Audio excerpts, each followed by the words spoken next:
Religion has been a controversial topic since early times and has often spurred numerous conflicts throughout history. Conflicts such as the Crusades were started over religious freedom, as was the Missouri Mormon War. On April 6, 1830, a young man by the name of Joseph Smith officially organized the Church of Jesus Christ of Latter-day Saints, a religion based upon the Book of Mormon, a book similar to the Bible that was translated by himself, Joseph Smith. And although the First Amendment of the United States of America promised freedom of religion, that didn't stop the people of Jackson County, Missouri, from persecuting the Latter-day Saints. The conflict between the Latter-day Saint Church and the Missourians in the 1830s resulted in the expulsion of the Mormons from Missouri due to their unusual beliefs. An unofficial compromise was made in late 1838 that forced the Mormons to move west, leaving the two parties by themselves, giving the Missourians their land back and the Mormons their religious freedom. And although this action helped diminish the persecution of the Mormons, it has never entirely stopped Mormonism from being a controversial topic. It was July of 1831, and Joseph Smith, the leader of the Church of Jesus Christ of Latter-day Saints, received revelation that the saints needed to move far west to Missouri. And so, with their undying faith in God and their leader, about 100 Mormons moved to Independence, Missouri, without permission to settle there. This, along with a lot of other problems, spurred Missourian mobs against the Mormons. Jeff Peters and his wife Lynette, direct descendants of both Missourians and Mormons that lived through the Mormon War, spoke of the different elements that caused the conflict. People in Missouri, a lot of them were for the South, and Mormons were against slavery, and so that caused a huge conflict. From then on, the conflict between Mormons and Missourians increased. The Missourian mobs, however, weren't the only ones who provoked violence. On October 24, 1838, a band of Mormons went to the Crooked River to fight off a Missouri militia that was ordered to force the Mormons out of the county. The Mormons went up the hill leading to the Crooked River and opened fire upon the militia camp, causing 4 casualties in the retreat of the militia. Reports of the battle made their way to Governor Boggs. After hearing reports of the violence, Governor Boggs felt the need to remove the saints from the state and even issued Executive Order 44 3 days after the Battle of Crooked River. This order stated, "The Mormons must be treated as enemies and must be exterminated or driven from the state if necessary for the public peace. Their outrages are beyond all description." The mobs, now with Missouri government support, increased their efforts to drive the Mormons out of the state. Another band of Missourian mobbers who were at the time unaware of Governor Boggs' order launched the biggest attack on the Mormons the U.S. has ever seen.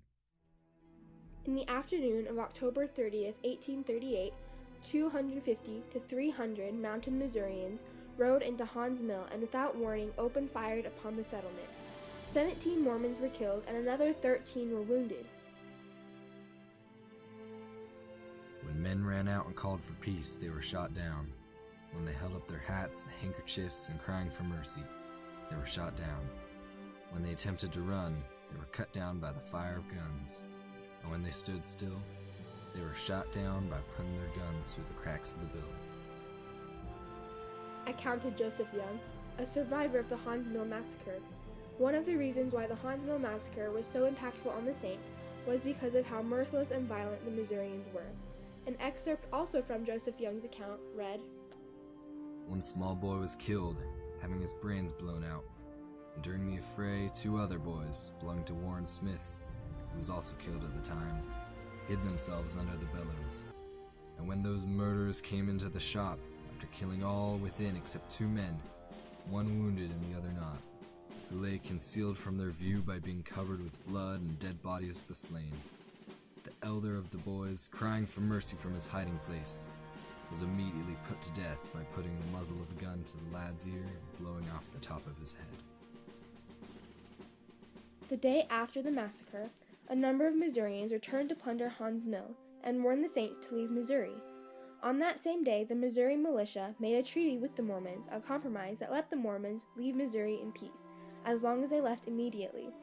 Upon this compromise, the Mormons moved even more west to Nauvoo, Illinois, and eventually ended up in Utah, where they found peace. conflict between the Mormons and Missourians was rooted from different beliefs and political viewpoints, and because of these beliefs, along with the Saints' sheer number, political viewpoints sprouted into war. Missouri Executive Order 44 was the order that Governor Boggs sent to John B. Clark ordering him to remove the Mormons from Missouri, and it was completely unconstitutional. Although Governor Boggs wrote it believing the rumors that a group of Mormon men were mercilessly slaughtering Missourians, it was unfair to punish the Mormons as a whole. In the first clause of the First Amendment of the Constitution of the United States, it states, "Congress shall make no law respecting an establishment of religion or prohibiting the free exercise thereof." And so, since federal law overrides state law, Missouri's Executive Order 44 was completely unconstitutional. This amendment gave the Latter-day Saints a right to practice their religion even if it was seen as strange and religiously unorthodox to the Missourians. Although the Mormons did show violence, it was to protect themselves from harm. In fact, the law that officially rescinded Governor Boggs' extermination order directly stated that Governor Boggs' order clearly contravened the rights to life, liberty, property, and religious freedom as guaranteed by the Constitution of the United States, as well as the Constitution of the State of Missouri. Towards the end of this conflict, the Mormons were forced to move on because of the extreme persecution they were being put through. The Haun's Mill Massacre was one of the many mobbings and battles that took place during the war that was brought upon by mobbers rather than the Missourian government. Like the men who raided Haun's Mill, most of the Missourians acted alone in driving the Mormons out. Both Executive Order 44 and the Haun's Mill Massacre were part of the final shoves to remove the Mormons from Missouri, the Saints having no choice but to leave or be killed. The Mormons' leader, Joseph Smith, however, suffered the most persecution as he had to defend himself in numerous court cases, having over 200 suits filed against him. Among these suits, he was arrested for treason against Illinois and sent to Liberty Jail to await his trial. While Joseph Smith was in Liberty Jail after being arrested by the Missourian militia, he wrote what was later going to become part of the Doctrine and Covenants, the book of Revelation used by the modern Latter-day Saints. He stated, "And all that are in the magazines and in the encyclopedias and all the libellous histories that are published and are writing and by whom and present the whole concatenation of diabolic rascality and nefarious and murderous impositions that have been practiced upon this people, and also to ourselves, to our wives and children who have been made to bow down with grief, sorrow, and care under the most damning hand of murder, tyranny, and oppression." During the course of this conflict, both the Missourians and Mormons found ways to stereotype the opposing side, making the conflict rise. When Mormons came in vast numbers, Missourians were intimidated, especially in seeing that their religious practices were different from their own. Missourians were pro-slavery, while Mormons were typically abolitionists, which was one of the primary reasons why the conflict started. Mormons in turn did not appreciate the abuse they were receiving from the citizens of Jackson County. The conflict came somewhat for both sides. Missourians acted on their desire to drive the Mormons out of their state. Mormons were involved in battles, but only to keep themselves from being driven out of yet another place. Even over 100 years after the conflict has ended, the Mormon religion, as well as other religions and beliefs, are controversial topics that have caused many other problems over the course of history. CBS St. Louis had a session pertaining to the treatment of Mormons. Quote, "A 182-year history in Missouri has not always been kind to Mormons, but the Show Me State elected a Latter-day Saint leader to lead the free world this year. For 137 years, it was technically legal to kill a Mormon in Missouri. The law was on the books until 1975 when Governor Bond rescinded what was known as the Extermination Order." End quote. This shows that even in these modern times, religion can be such a start to conflict if people allow it to. Though small as it was, the compromise that allowed Mormons to leave Missouri in peace was very important, for if the Missouri militia had not given the Mormons a chance to move away and gain freedom, the Mormon Church could not have grown as much as it has.